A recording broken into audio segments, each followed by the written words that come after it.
Hey everybody, I'm Prim. Welcome to the next chapter. So we are taking the show on the road once again, as you can probably see if you're watching on video and also hear. It's very loud here at FanFest, but we are at the 2023 NCAA Men's Final Four in Houston, Texas. Oh my gosh, the atmosphere here is amazing at the GRB Convention Center. Couldn't think of a better place to hold this conversation. And speaking of meaningful conversations, this week we continue our LG Transparent Conversation series addressing student-athlete mental health and well-being, and it's all being powered by LG Electronics USA. So in our first episode last week, we talked about the build-up, the big dance, and the road to the elite stage. And in this second episode, we're going to talk about the other side of it, the come down, if you will, the downfall or the transition that athletes experience following the postseason as they return home from the elite stage. That is not to say that all athletes experience this crash, so to speak, or this downfall, but it certainly is a change, it's a transition. And so we explore this period that athletes experience. And so joining me today in this LG Transparent Conversation episode is Dr. Brian Hainline. He is a Chief Medical Officer for the NCAA and the first person to hold this very important position with the NCAA. Prior to this, he was also the Chief Medical Officer for the USTA, the United States Tennis Association. It's an organization we know very well, at least he and I. And we also have Dr. Corey Yeager, a researcher, activist, author, therapist, and also someone who's been working with the Detroit Pistons for a very long time as a life coach. Really hope that you get something out of this discussion. So without further ado, here we are sitting at the GRB Convention Center talking about student athletes and mental health.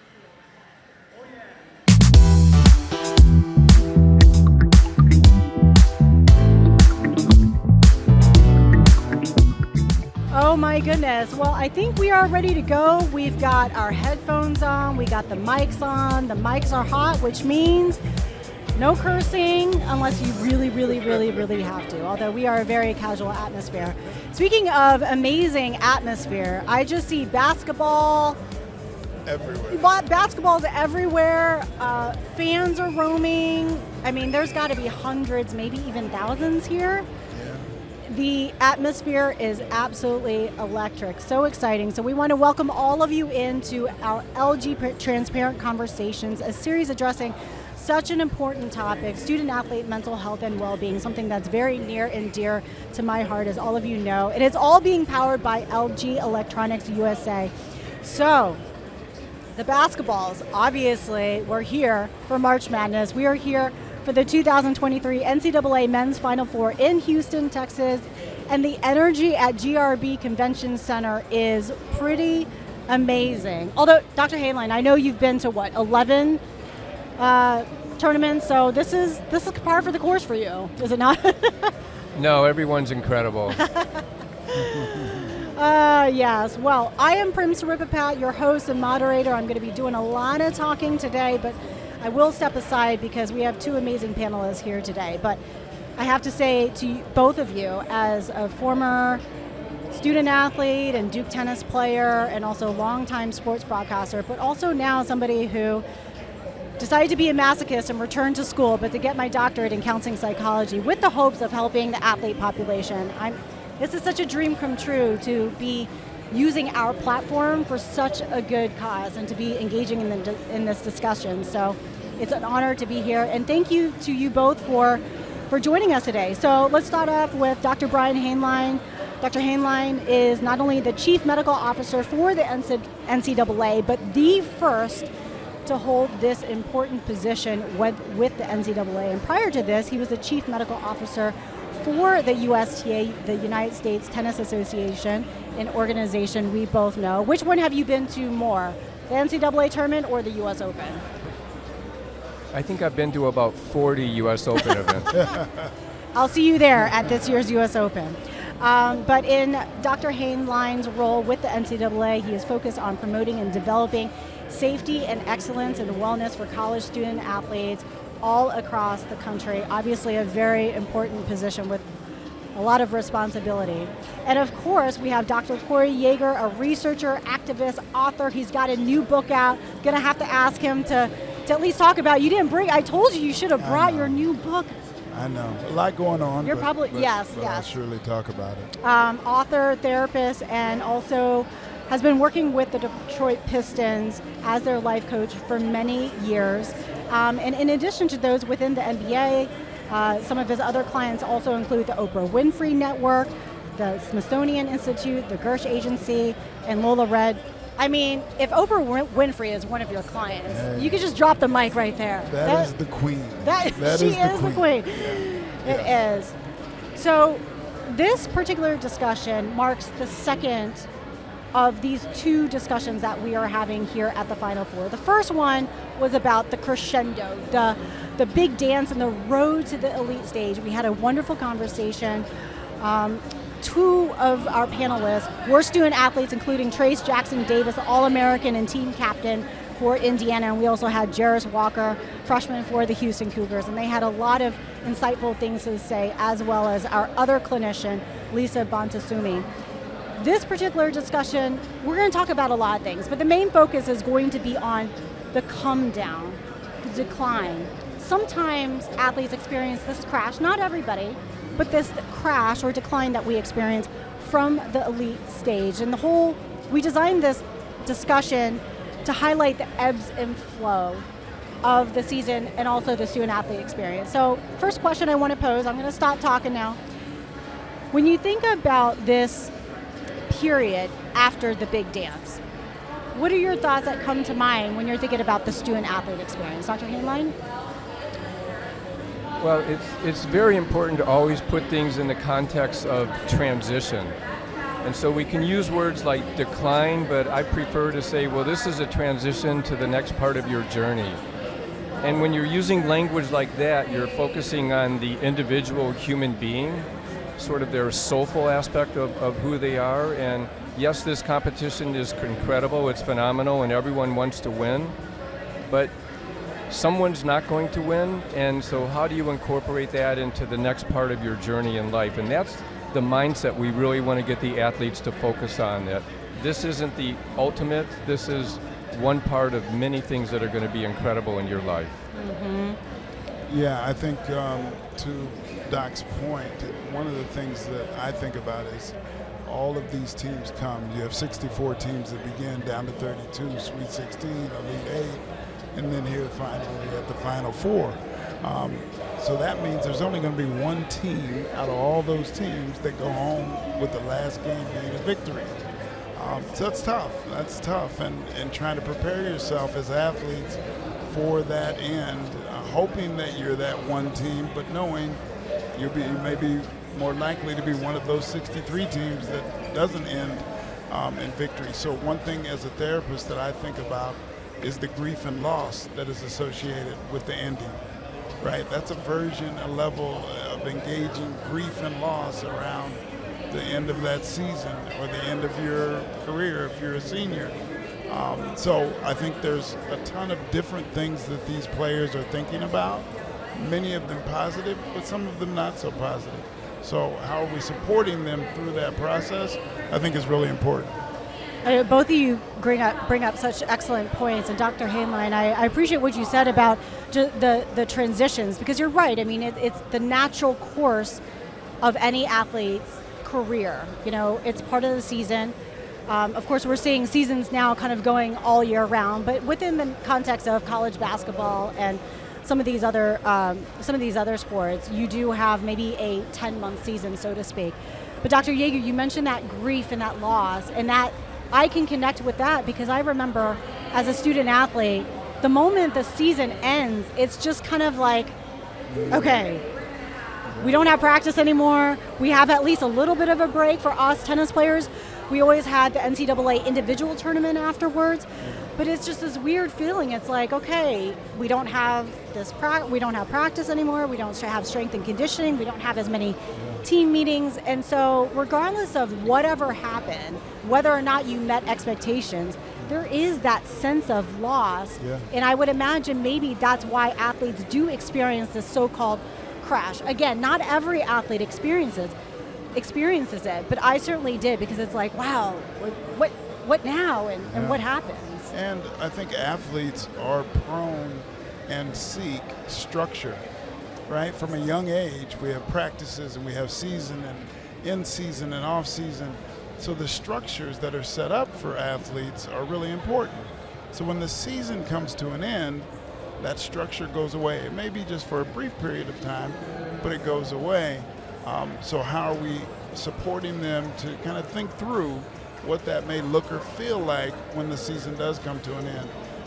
And I use that idea and that concept of grief and loss in a lot of the work that I do with athletes, with different individual games, or when players get traded in the NBA, right, that they have the loss of that city that they were in, yeah, that's the true. players that they were bonded with, their teammates, and then all of a sudden a brand new set.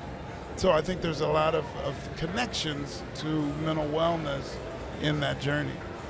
Yeah, and you know, for some athletes, I think that some of them find it an opportunity maybe to take a break, because the season can be so rigorous, especially if you're an athlete who's dealing with all sorts of physical ailments. This is the postseason. Everybody gets injured, or a lot of athletes do, and you're pushing your body to the limit. So it might be an opportunity to take a nice little break.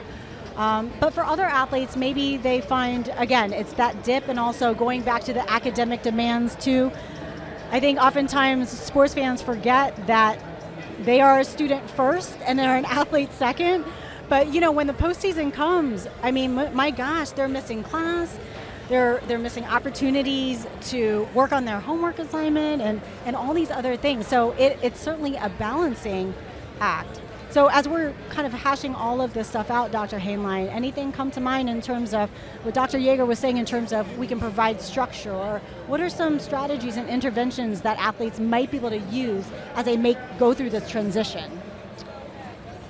Well, the most important thing is that we understand what the data tell us, and then how we can be proactive. And the data tell us unequivocally that transition out of sport is probably the most vulnerable time in an athlete's life to develop a mental health disorder.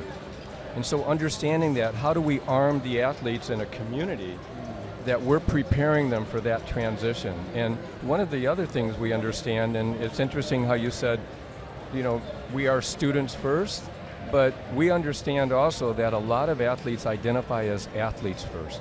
And that becomes their primary identity, and being a student maybe as a secondary or tertiary identity.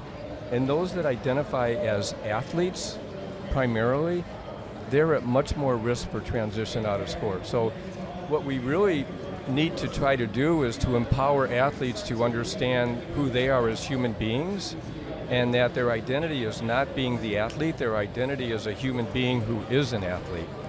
And that we, as a community, we prepare the athletes for when they are going to move out of sport. And so we can do that in a logical way for collegiate sport, because everyone is going to be transitioning out of collegiate sport in one way or the other. Yep. It's more difficult when you have a sudden transition because of an injury or an illness, or you get cut from the team. And so the critical part is at the community level, which is at the school level. There's a system set up of wellness and focus on everyone being there for everyone else. And so that community of wellness and support, if that really is an integral part of who you are as an athlete at that institution, at that community level, that's probably the most protective thing we can do. Yeah, I agree with you. I think the community and the surrounding landscape and the messages that we receive from society and especially our intermediate circles is so important in terms of identity expansion, rather than having such a salient athletic identity, which is certainly something that I identified with, which is why my transition from sport was so difficult. So let's take this conversation a step further. How do we as a community ensure that even within this context of the NCAA tournament and spotlight, I mean, as an athlete, this is what you gear up for. This is everything that athletes have been dreaming of. Within the sports community, it's all about this. So then how do we, as a supportive community, make sure athletes are much more equipped to know that they are something beyond just being an athlete? Dr. Yeager? I think one of the important factors there is educating the community about what this could look and feel like. Because oftentimes that community may have a lack of understanding what athletes may be going through, what they may not be going through, especially if you think about coaching staffs and front office staffs in the NBA. There's a generational difference, right? So the coach may be 60 years old and the GMs, they may be older, and these athletes are 19, 20 years old. So there's a difference in understanding mental wellness between those generations. So finding the ability to educate all parties involved that are vested in that athlete's success, both on and off the court or on and off the field. So I think educating that community is critically important. One strategy I think is most important when we talk about athletes is focusing on understanding internal dialogues. How we speak to ourselves is critically important. But too often we don't even realize that we have these long, deep conversations with ourselves. We're not really aware of it. On some level we know it's occurring, but we're not deeply, intentionally aware of how that operates.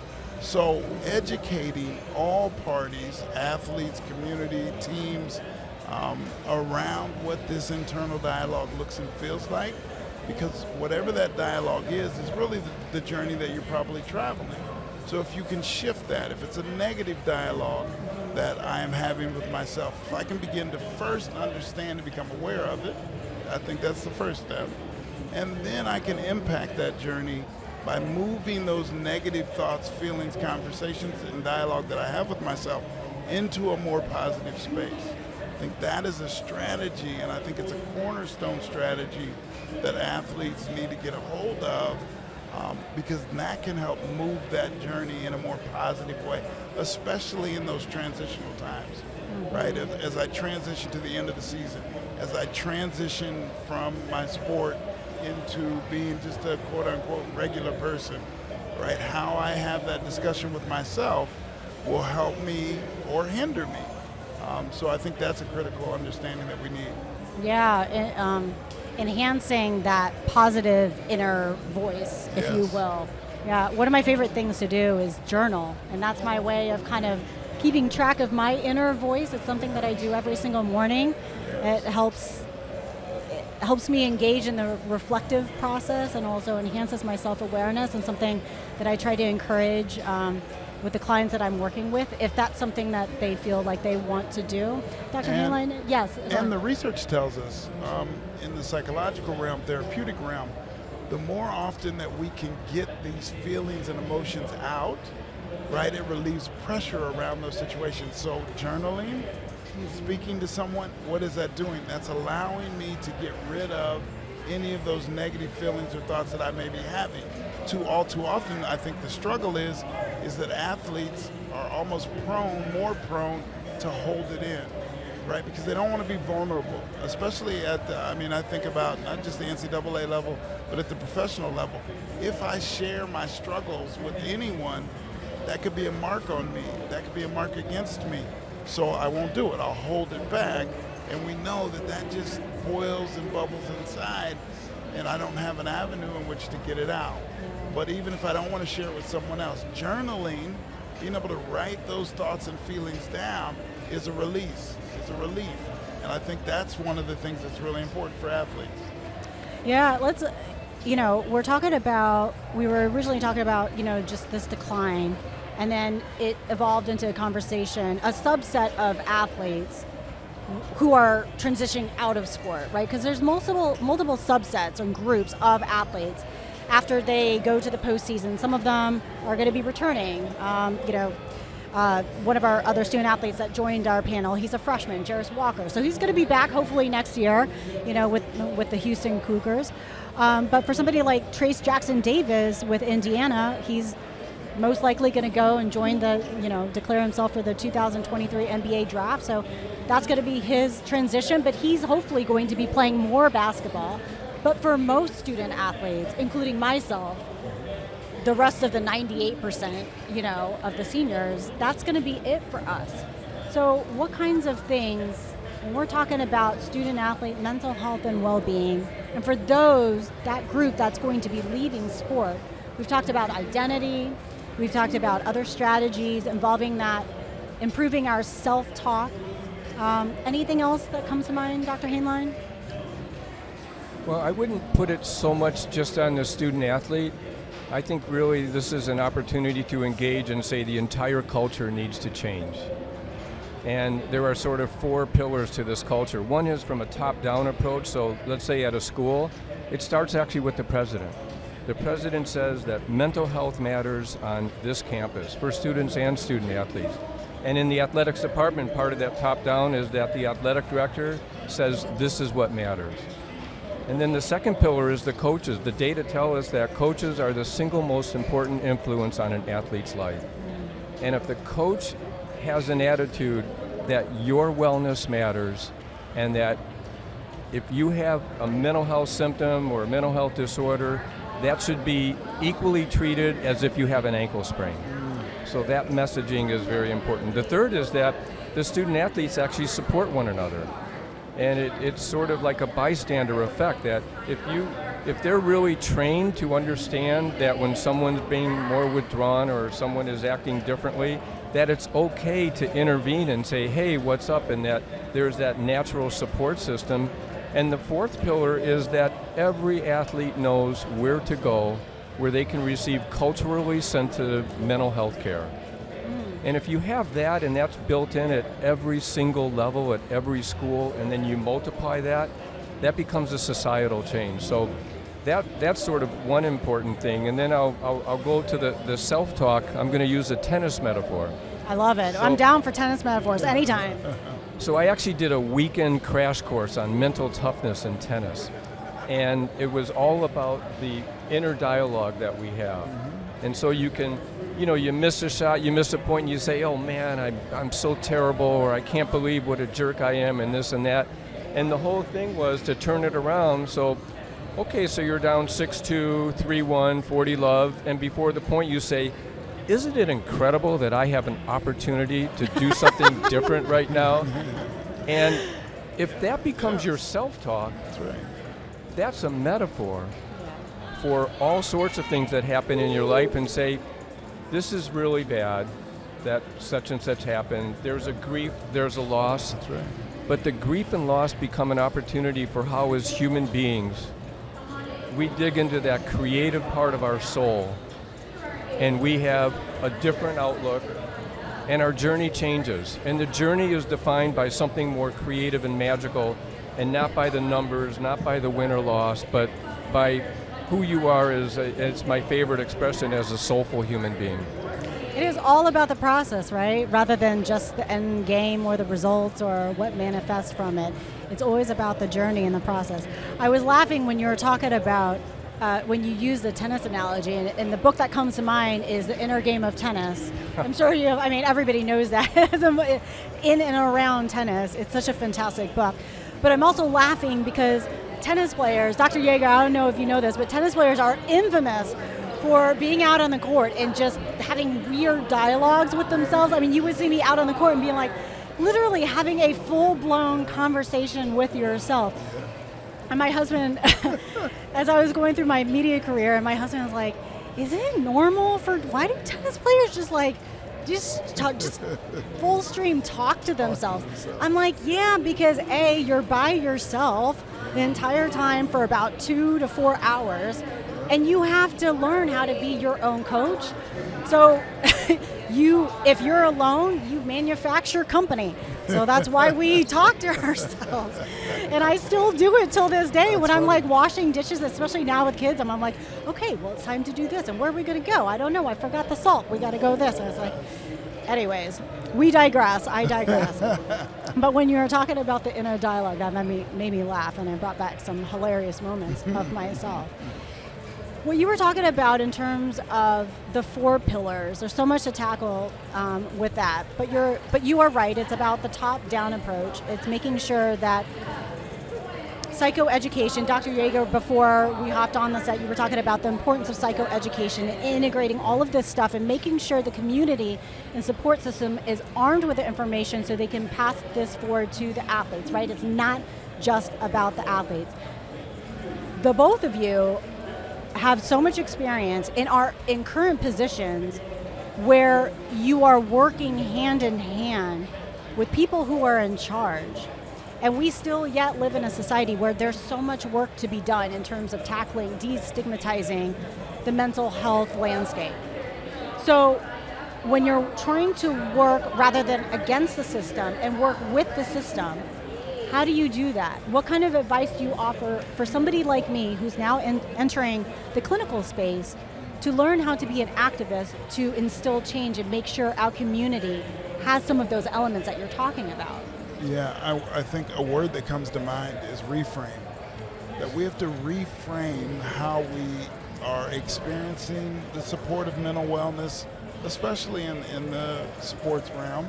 We have to reframe how we are beginning the process of normalization, right? Because mental wellness is yet to be normalized in our society. Physical health is normalized, but mental wellness and mental health is not. So I think that conversations like this, opportunities within the NCAA with teams and universities to get a good grasp and hold on reframing and normalizing these conversations. I think that's how you move the needle, is through conversation, through discussion. We don't have to seek agreement with one another from the beginning. What we should seek is understanding. Do we understand what your thoughts around mental wellness are compared to mine? That generational difference that I spoke about earlier. There's going to be language difference between how those generations see and engage mental wellness. So how do we start to normalize that conversation where we're all on the same page? That doesn't mean we agree, but we're all on the same page in terms of normalizing this. And the last thing that I would say is, anytime something like mental wellness can feel uncomfortable, there's discomfort associated with those discussions. But a reframe that I utilize is saying that anytime I feel discomfort, anytime I'm feeling some version or level of pain, instead of it being pain or discomfort for the sake of discomfort, because if it's that, we'll lean away from it. But if we can see that discomfort, that uncomfortable conversation as an indication that we're growing, then I may lean into that. I may stick with that conversation a bit longer. And I think that's what is called for from the onset. We're still at the beginning of this normalization process. We're not deep into this.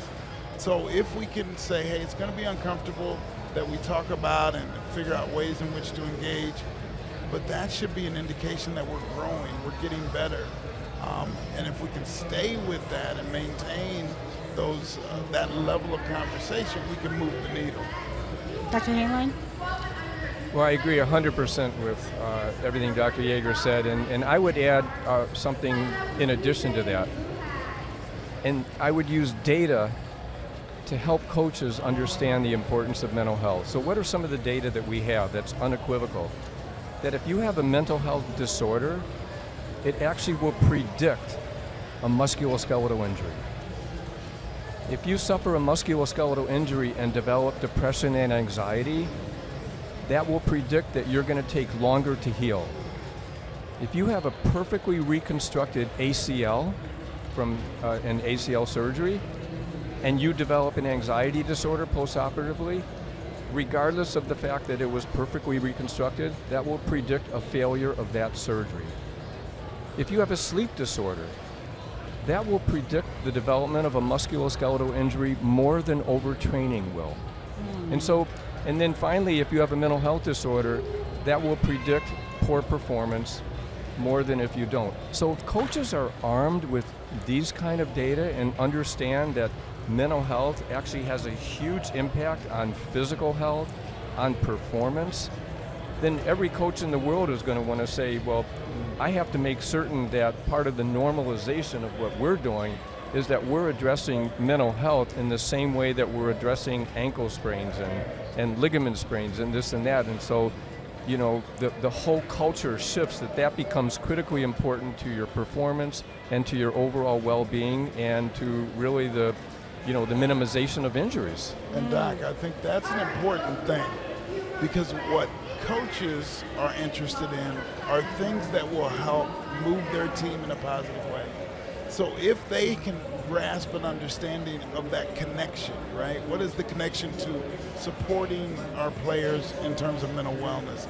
How does that equate to positive outcomes, wins, if you will, for my team? Because once they can connect those dots, they're much more prone to engage with that.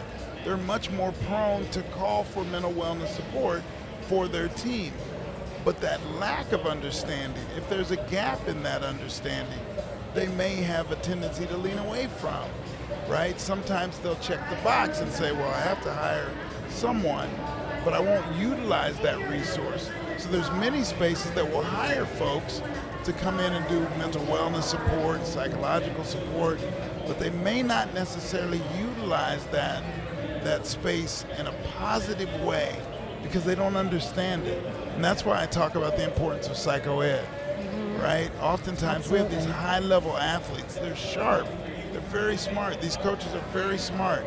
So if we can educate them, they will move the needle on their own as opposed to being forced into, because if you force people into support, oftentimes it's not going to work. There's no buy-in. Right, there's not going to be buy-in.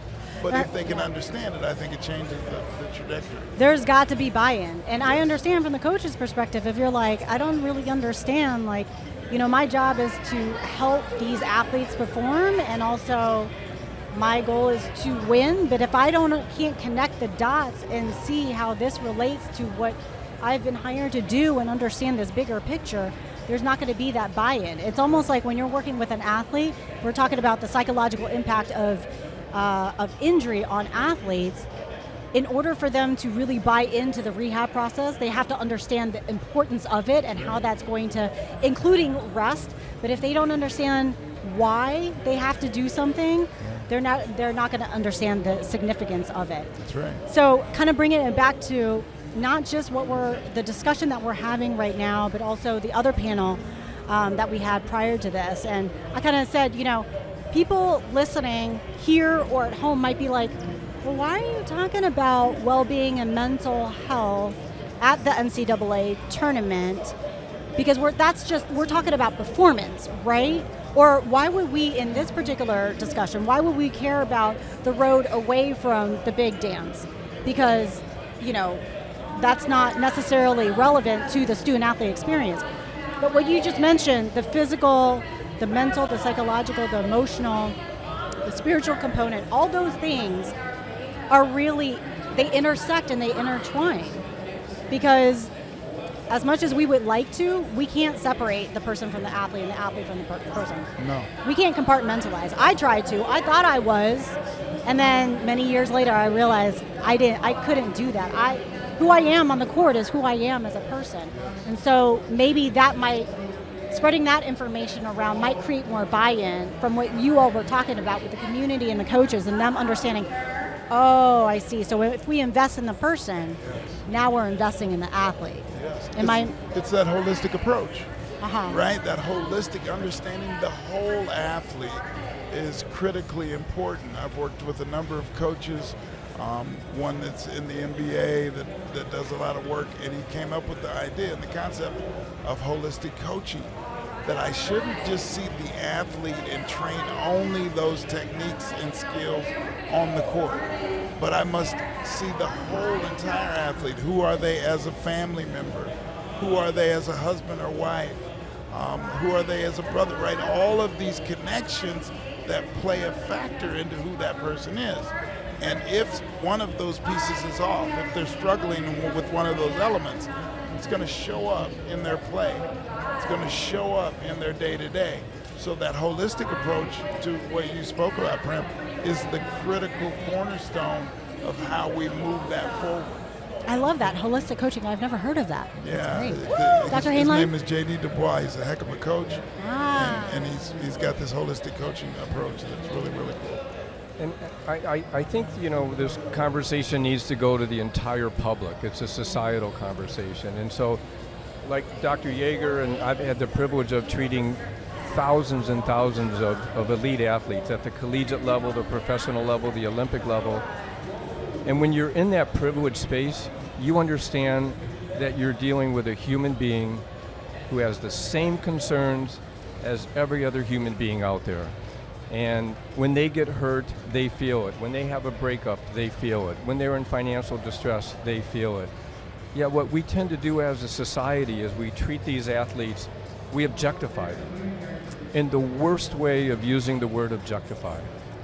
And so we put them in this special place, and then when they do well, we praise them. When they do poorly, we crucify them.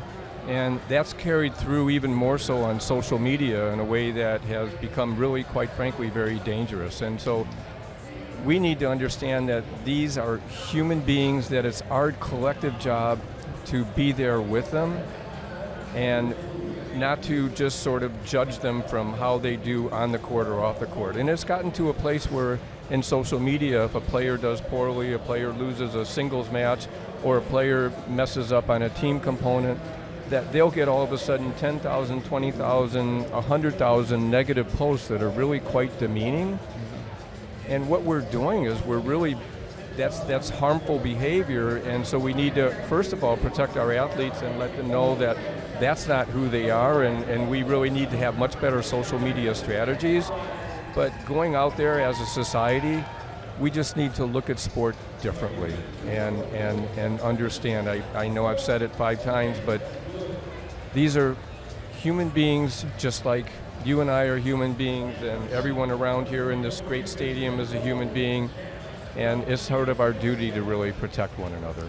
As one of my interviewees, Josh Childress, and honestly every other athlete in this world, we're not superheroes. We can be superheroes sometimes and act like superheroes, but ultimately we're all human beings. And actually in our first panel, when I mentioned, I was like, ultimately, if we were to distill it down, what this initiative by LG Electronics USA and Transparent Conversations is all about, it's sending the message that athletes are human beings first. And there's that humanistic perspective and approach to sports. And so you brought up the topic of social media, because that's something that was really, really salient and really came out a lot in our first panel, especially, Trace and Jairus were talking about the messages, the frequency of messages, the derogatory and really negative messages that they constantly get on social media. You can tell it really impacts them, and they weren't sharing explicit details. And they kind of mentioned, it's like, I let that roll off my back. I don't let it bother me. And I also kind of mentioned, I was like, it's okay if it bothers you, because I have media peers, some of the most famous people in the world, and it bothers them. How can it not? Yeah. So I don't know what the answer is, but I just wanted to highlight that. I also think that maybe this is coming from me personally, maybe it is a call to social media, the people who are running social media, to maybe put some safeguards in place, because I think it becomes very, very dangerous. It's impacting not just athletes, but our younger generation in ways that we've never seen before. Well, you think about athletes, though, Prim, as you talk about social media, the vast majority of athletes, if you engage with them and ask them if social media impacts them, most of them are going to say, no, I mean, I look at it, but I don't pay attention to it. Many of them have been trained to say, I don't even look at it. But we know the truth of the matter is they do look at that, and it does impact them, and it oftentimes impacts them negatively. So finding ways in which to discuss the importance of separating who you are as a person from all that information that's flowing towards you in social media that is so negative, how to separate those worlds. And that's not necessarily easy, because we're inundated with it. It's everywhere we turn, everywhere we look, we're being inundated, and athletes are exponentially impacted by the social media. They have millions of followers, right? Those comments, that you can dive into those comments and go down the rabbit hole of negativity. So finding ways, and I think there is something to be said with those social media outlets and organizations, what their role is in diminishing that negativity, and then also how we can train our athletes to be avoidant of or kind of shirk the understanding. It's not easy, though. That's not an easy task. So I want to agree with that, and I'm going to go to another point you brought up about, what can we do sort of organizationally. So another tennis story, but at the 2022 U.S. Open, there was a World Summit on mental health in tennis. It was actually the first sport-specific World Summit on mental health. And we took a deep dive into social media because we saw the potential dark side of social media, especially vis-a-vis gambling and gaming. Especially in tennis. And there was one concrete example. One player at the US Open had a huge upset. And she got 20,000 likes, and you're the greatest person in the world. And the next round, she lost. And we actually had access to the social media because it was some of the most vile, misogynist, really horrific, non-accidental violence you could not even imagine reading. And this can have a real impact, and so what it led to was one of the foundational principles is that for all of the sports to come together, not for one sport to try to solve this, to look at the real impact of social media, its possible relationship to gambling, and then to work outside of the sport world and to start working with government agencies and the very large technology agencies and say, look, this is an issue, this is a societal issue, it's affecting human beings, what can we do about it? And so I'm hopeful that it's actually going to go to this next level because it's critically important. We have to get ahead of this rather than sort of reacting to it. And I would say I agree with you. And I think over the last 8 years or so, we have been reacting to it because it is impossible to keep up with the speed of technology. We're seeing it in the workforce where companies are doing their best to keep up with all the changes. But I think you're right. I think it's time that we try to be proactive and try to get ahead. The fact that I don't know if either one of you have seen the documentary on Netflix, The Social Dilemma. And it's talking about, but basically it's highlighting, it interviews a lot of previous social media executives. So the CMOs, even the founders of Instagram and Twitter and TikTok and all this other stuff. And many of them talk about the process in which how it was created, but they didn't realize the type of negative impact it was going to have. And so many of them kind of joke around. It's like, I don't let my kids on social media, like the company I used to work on. But this is less of a conversation about social media, but obviously all the different factors in today's landscape that are shaping the student-athlete experience. And so as we kind of wrap this conversation up, I want to get your final thoughts on what kind of advice or suggestions would you have either to athletes or universities or teams as many of these players are walking away from the big dance, whether they are coming back next season as a sophomore, junior, whatever, whether they're transitioning to the professional level or whether they are walking away from sport. What kind of advice would you have to athletes and universities as they help these athletes, as you said, Dr. Hanlon, go through this transition in their career? Well, I might use a dancing metaphor now. I love your metaphors. I'm all for metaphors. So don't look at this as the big dance that it's the only dance.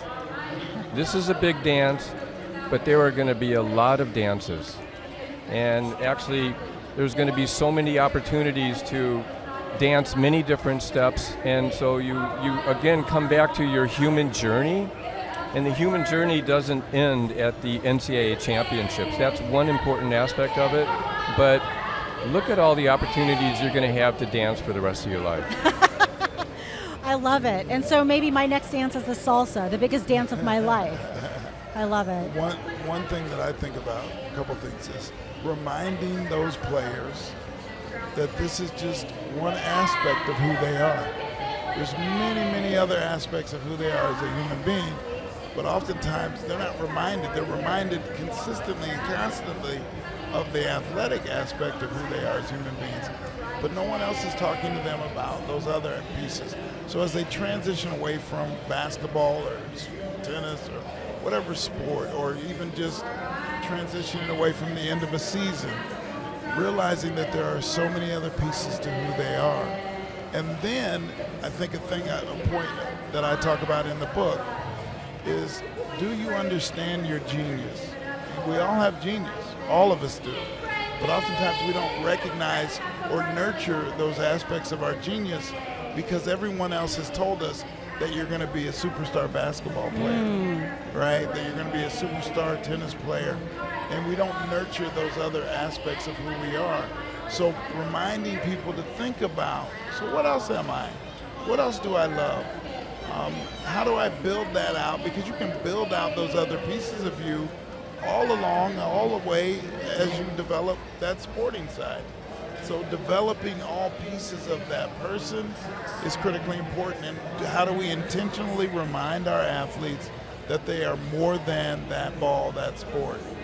I think is one thing that we should focus on. Imagine the idea that sports is not necessarily your life purpose, but is actually setting you up for the thing, your greatest creation, your greatest thing. And that's something that I've kind of put together as I've gone on through my athletic career and multiple careers as I embarked on this next transition as I get into the field of counseling psychology. Prim, that's what I did with my career. Really? I was a former football player, Division I football player at Long Beach State, and I used all those sporting pieces to dive into being a therapist in the sporting realm.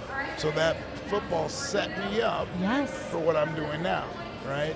I didn't know it at the time, and no one else was discussing it, but if we can be intentional around what you just said, I think it'd be really helpful. Well, expanding on that, I thought my athletic career was done, but I realize now that my athletic career actually set me up for my 20-year broadcasting career, which then is now setting me up for my counseling psychology career, and I didn't see it until just recently. Yeah. And so all those things, they feel very fragmented and segmented and unrelated, but they actually are. And so it's all about connecting the dots. I could sit here and talk to the both of you for hours, but I know you have many other things to do, including a game to watch tonight. So Dr. Yeager and Dr. Hainline, thank you from the bottom of our hearts for coming on here and just showing up and engaging in a very important conversation. I know that's something I'm supposed to say at the end of a show, but genuinely, I hope you can feel my sincerity and my passion for this topic, and also everybody else here. And thank you just for normalizing this conversation, and I hope we help somebody today. Thank you so much. It was indeed my pleasure, Prim and Dr. Hainline. I appreciate sharing the stage with you. Thank you. Thank you. I echo that. It's been a real pleasure and a privilege. All right, well, have a wonderful rest of the time. Go shoot some hoops and enjoy the game tonight. Thank you.